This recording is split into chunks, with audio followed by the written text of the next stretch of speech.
दोस्तों पिछला वीडियो आपने देखा खूनी नाले का। उसके बाद में खूनी नाले से आगे आने के बाद में जो हम आए हैं रामसू होते हुए नचलाना दोले गाँव, और यहाँ से अब बनिहाल काजी कुंड जो ये रास्ता चल रहा है, टनल मार्ग अब आएगा नेक्स्ट।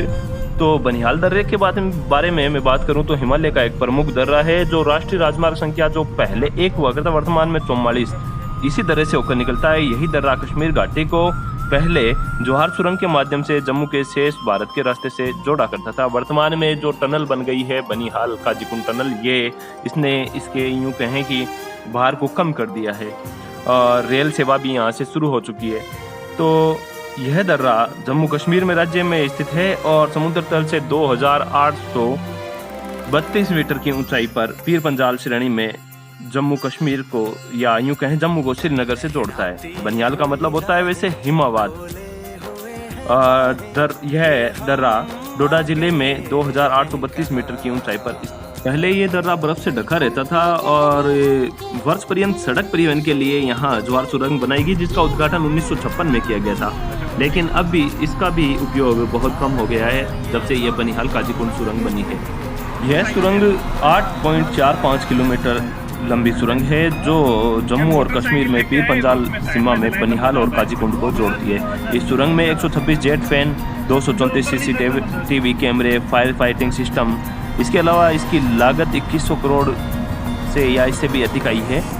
सामरिक दृष्टि से यह सुरंग बहुत महत्वपूर्ण है और जो पुरानी जोहार सुरंग के ठीक 400 मीटर नीचे की ओर बनी हुई है। इसे नवयुग टनल या बनिहाल टनल भी कहते हैं और इस टनल में 2 ट्यूब है।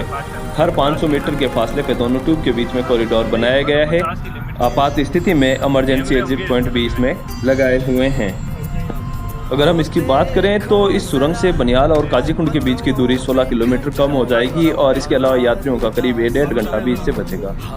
सुरंग समुद्र तल से 5800 फीट की ऊंचाई पर बनी हुई है। इस परियोजना को 2011 में मंजूरी दी गई। 2014 में इसका निर्माण कार्य शुरू हुआ और यह सेना के जवानों के लिए मुख्य सुरंग रहेगी। अगर हम बात करें एलिवेशन की तो पुरानी सुरंग का एलिवेशन 2194 मीटर जबकि नई सुरंग का 1790 जो कि जोहार टनल से लगभग 400 मीटर कम है। और इसके अलावा चढ़ाई कम होने से पहाड़ खिसकने का खतरा भी यहाँ पे कम रहेगा। तो दोस्तों आप भी देखें एक और शानदार टनल, इसके अंदर कैसे जो सिस्टम लगा हुआ है, इसके अलावा फैन लगे हुए हैं इसमें। सामने की तरफ से ये जो हमारे सामने जाते हुए वाहन, साइडों में लाइटिंग, हर 500 मीटर की दूरी पर एक जो ट्यूब को जोड़ने वाला दूसरा रास्ता। मेरे साथी इस सफ़र का आनंद ले रहे हैं। अंधेरा ज़रूर है लेकिन लाइटिंग सिस्टम है उसकी वजह से। जैसे कि सुरंग की बात की हमने 8.45 किलोमीटर लंबी, तो ये दूसरी महत्वपूर्ण लंबी इस रास्ते पर आने वाली लंबी जो सुरंग है। इससे पहले जो जोहार टनल हुआ करती थी, हालांकि उसका अब भी है काम, तो वो अब भी आती है लेकिन उसका जो भार है वो बहुत कम हो गया है। अब बाहर का नज़ारा आप देखें दोस्तों, बाहर की तरफ जो है हमें आती हुई सामने से रोशनी नज़र आती हुई, तो गाड़ियाँ हमारे सामने चल रही है। बाहर आने पे ज़रा हमें भी राहत की सांस महसूस होती है। हालांकि ऐसा कोई नहीं कि सुरंग में कोई तकलीफ है, लेकिन मेरे दोस्त कह रहे हैं इसके अंदर बाइक चलाने पर बहुत मज़ा आता है। तो आप लाएँ बाइक को चलाएँ ज़रूर। हो सकता है बाइक करके लिए दूसरा कोई रास्ता हो, लेकिन यहाँ पे तो ज़रूर दोस्तों वीडियो अच्छा लगे तो लाइक करें।